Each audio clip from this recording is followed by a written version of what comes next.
dialing in. Here goes Seaman into that third outside zone. Ben Hobson diving in, aggressive on the line. Contact was made tire on tire. Oh, didn't hit him. Atlanta, baby. One of my favorite places on earth. Soon time to go. Just doing the last look over on the car to see that everything is smooth and nice. We're thinking of doing the strategy of starting lead or chasing first, since we are going to chase first with Ben in top 32. The weather is going to change a lot this weekend apparently. For now it looks good that we're going to practice the whole day and dry, but it's Atlanta, it can change like that. So we'll be ready for whatever. Rain doesn't bother me, and yeah, I think it's going to be a good one. Welcome to a little soggy but a beautiful day here at Road Atlanta. Welcome back to this iconic racetrack. We've been coming here since 2004, where the cars now have gotten a little gnarlier, the drivers a little more dangerous, and let's be honest, just overall the sport has been elevated.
First day here in Atlanta, had sort of a challenging couple of practices today. We did have a number of seemingly random issues. We haven't been able to work through them.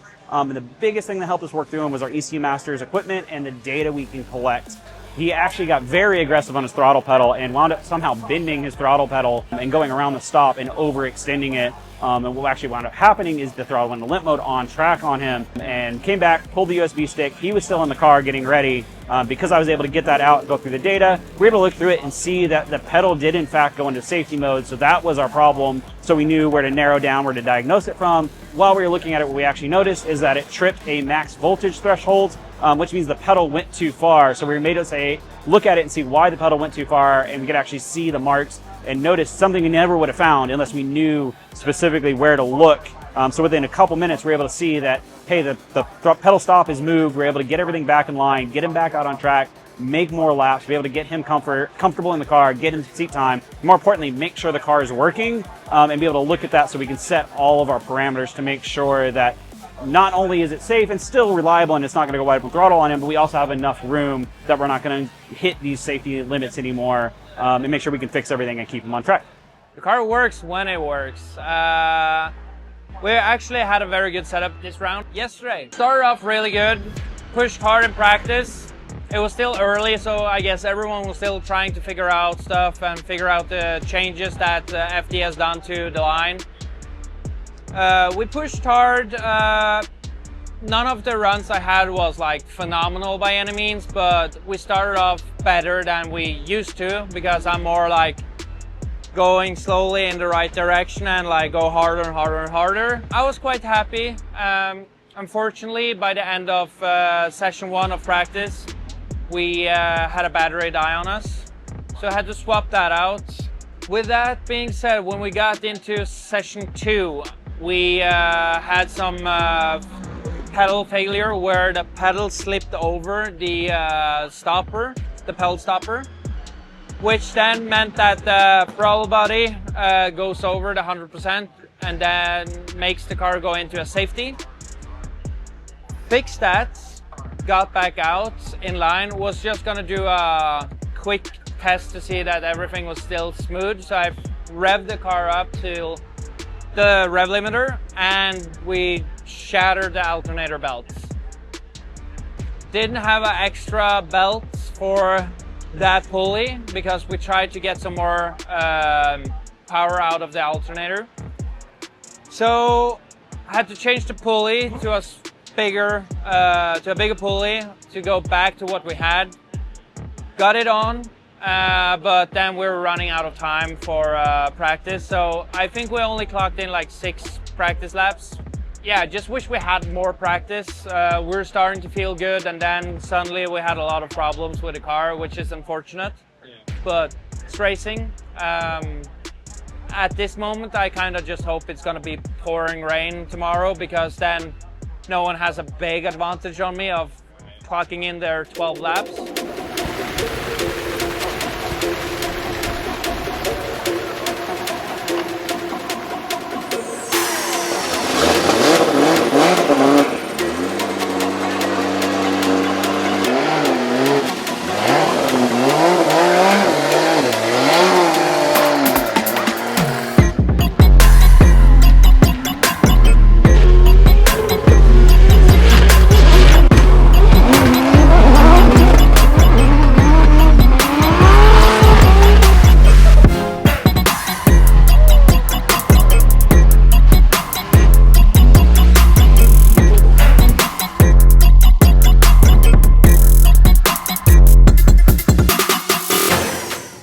So we got in 2 practice runs before warm-up was over. So now we're going to be the second battle out. Doesn't give us much time between practice and competition. But we got in 1 lead and 1 chase. Basically 2 leads. Unfortunately, Beecham spun out in front of me on the entry. So it is what it is. He said that was his first run, so he asked for a gap, he got a gap, and wish that I could get a decent chase on someone here just to feel the grip out, but at least I got 2 decent lead runs. So we have a good hang of it. It hasn't been raining for the last 35 minutes, so it's actually drying up a little bit, but it's gonna be a little patchy. I feel that we're ready for it. I got some decent feedback from my crew on how it looks like. I got some decent feedback on the car, how it was on the track. So all in all, I feel we're in a good position. We're just gonna go out swinging. I'm gonna chase first, so that means I have to do whatever I can to make sure we put some pressure on Ben for our top 32 battle. And the plan for our lead is just to check all the boxes as best as we can. As we advance on, Ben Hobson, this gentleman is, this is sophomore season. He's really rising to the occasion. Simon Olsen from Norway jumping back behind the wheel of his Mark V Toyota Supra. Had a great time, had a good tenure with Odie Bakshi's, learned a lot about driving, car setup, here's that. And Simon, he got 3rd last year at this event. Ben Hobson, love to see him just flourish. Looks like he's got a lot of seat time behind the wheel. That Pennzoil Mustang RTR Spec 5 FD. And Ben Hobson will lead. He's on Nitto tires coming down the hill. Simon Olsen, great looking car, but want to see it look even better on top of the box. Here we go. Ben Hobson uses all the course initiates. We've walked into that first outside zone, tightens the inside clip. Now see that box on the track. That's where we want to see that front right. And it becomes the inside clip number 3. Ben Hobson, great side-by coming into outside zone 3. That was perfect, really well executed. Right on again, there's the flow-gram as they exit out of the keyhole. Getting into that, you can see a little bump there, and now transitioning into what was the first inside clip is now the last inside clip. Here we go, Simon Olsen out front, initiating that first outside zone. Good fluid line, like you said, just threw it right in there. Ben Hobson, like you said, had that in a reservation, a little hesitation now. Dialing in, here goes Seaman into that 3rd outside zone. Ben Hobson diving in, aggressive on the line. Contact was made tire on tire, and that really is going to disrupt both vehicles. Let's see how aggressive could he fight back from. Was it a door tap? Was it, like I said, we always see a little carbon fiber exchange there and all that. And so Simon Olsen gets the victory. Simon gets the victory. What got him the win? Oh yeah, definitely take into account all the weather conditions going out here. There needs to be a degree of patience going on. It just seems that Ben got a little bit too aggressive coming into that outside zone 3. Really didn't calculate calculate getting into that pocket correctly. Kind of overshot it, bumped into him, and Simon got the win there. So is it that there was no decel by Simon? Like we saw the green light, there was no red light indicating he was actively slowing? No, the only thing we saw was blue. It wasn't red. Everything was fine there. It was a good calculated getting into the inner clip. Ben, I think, just came in a little bit too hot. Obviously, he was trying to get where he needed to be, but just a little bit too much sauce there, and he got into the side of him, and Simon got the win. Woo. So, first win of the year with Ben. He pushed hard, that's for sure, but we did so too. We had I feel, a good chase run on him. Just tried to keep the composure. We did a 10 seconds last minute decision to go for a dry setup because we saw Nick and Freddie doing the run before us, and it was smoke all the way through besides the entry. So I knew the entry would be slick, but the rest would be fairly dry. And I think that was key. That was... Normally I get stressed on those kind of things, but having the boys that I trust being up here, which they do an amazing job with, that was definitely one hell of a battle. But yeah, I'm super happy. That was good being on the winning streak back again, doing top 16 here on one of the most iconic American tracks that I know of. I know changes takes time, and we've given it some time, so now we're just gonna see the start of the results. So I'm happy. That was a good one.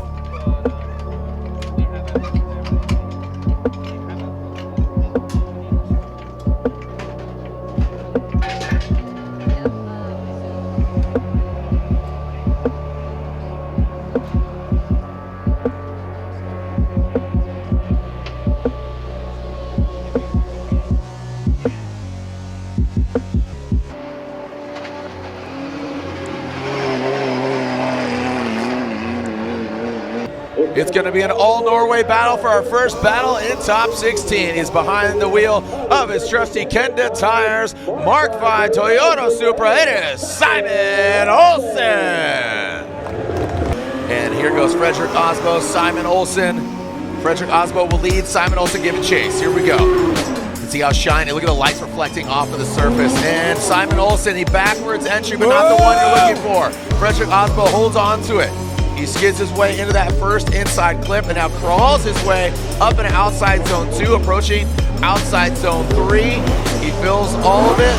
And again, this is just a little slow-mo, slowed down considerably, but this is just going to really highlight the driving and the prowess, the control. As Simon Olsen, he's getting very aggressive here. And this is bragging rights for the Norwegian flag here. Who's going to fly it higher as Freddie goes across the finish line.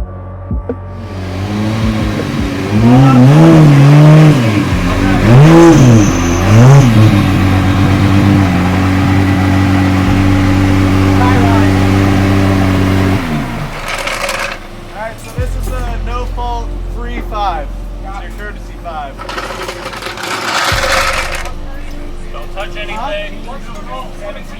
That wheel's got to come off, I think. Wheels have to come off. That wheel has to come off, yes. Okay, gotcha. Wait. Only that side? Yep. Rear's good.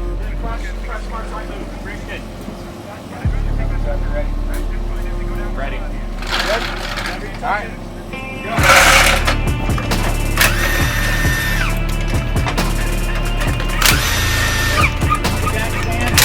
Jack, stand behind me. Jack, stand behind me. Turn passenger. Driver, I mean. Give me a hammer. Right, come back this way. Yeah. Okay.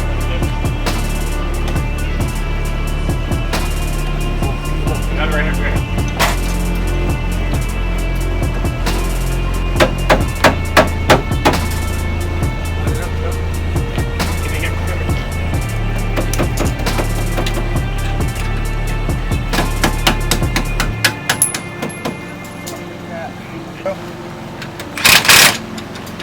Turn the wheel the other way. Turn the wheel the other way. Hold there. Hold there. Oh, go back. Right there.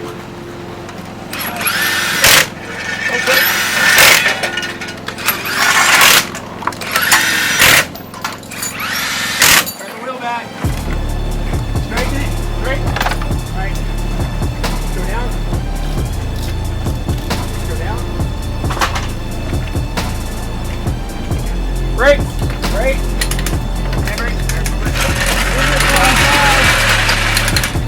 Place on. 80, go up. 83 and a half in the front, 83 and a quarter in the front. A lot out. Quarter in. 30 seconds. 30. You can call it, lock it down. No. Where? You're good. You're like 0 to. Wave, tape. 20 seconds. Fire the car. Fire!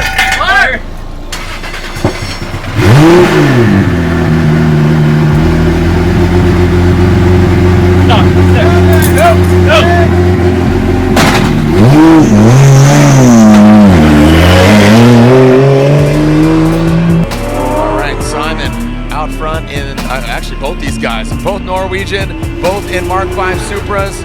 Two very different driving styles and drivers, but here we go now into that first inside clip. Simon Olsen looking a lot cleaner in that chase position, or excuse me, in the lead position. In the chase position, got very disrupted. Look at Fredric Aasbo, regardless of the wet, he is still twisting the screws on Simon Olsen. Now there we have that inside clip. They want to get that front right into that square. There's a flow zone out there now. The first inside clip, ooh, it looks like Fredric Aasbo did impede a little bit on Simon Olsen. He does continue on to the course, so some great navigation there by Simon Olsen and Fredric Aasbo to stay resilient, to take one on the chin. Yeah, we made one battle. We won against Ben.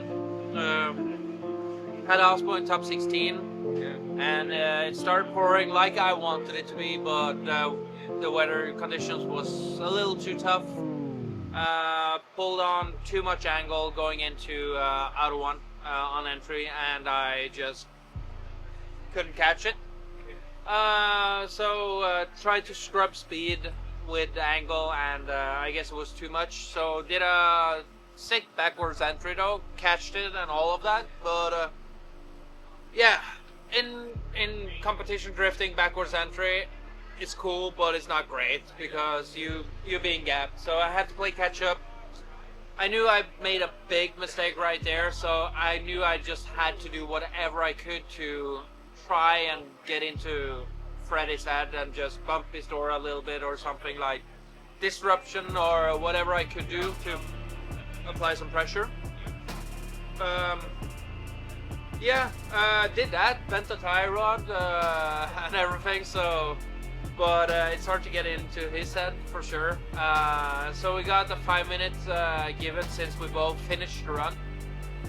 The team did amazing. They fixed it with 30 seconds left on the clock. Back out, perfect.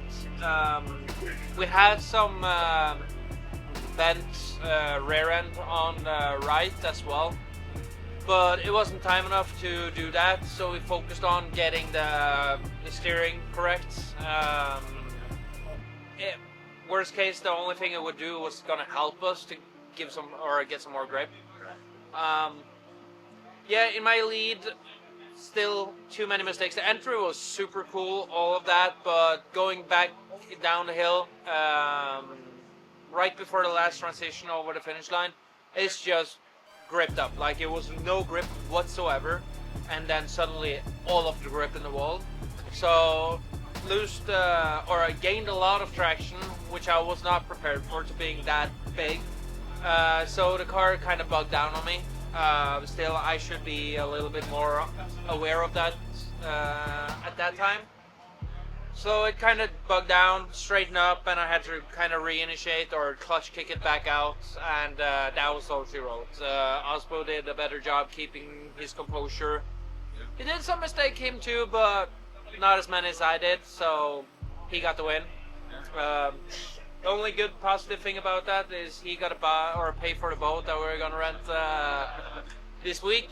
But no, hands down favor. Like, yeah, he got that, and little stuff to get over. There's some body panels that are not correct, but we'll fix it and we'll be sharp and ready. I'll go back home, do some sim drifting on the simulator with my good buddies and get some seat time in, and then hoping for the best. Yeah. So that's it for now. Over and out.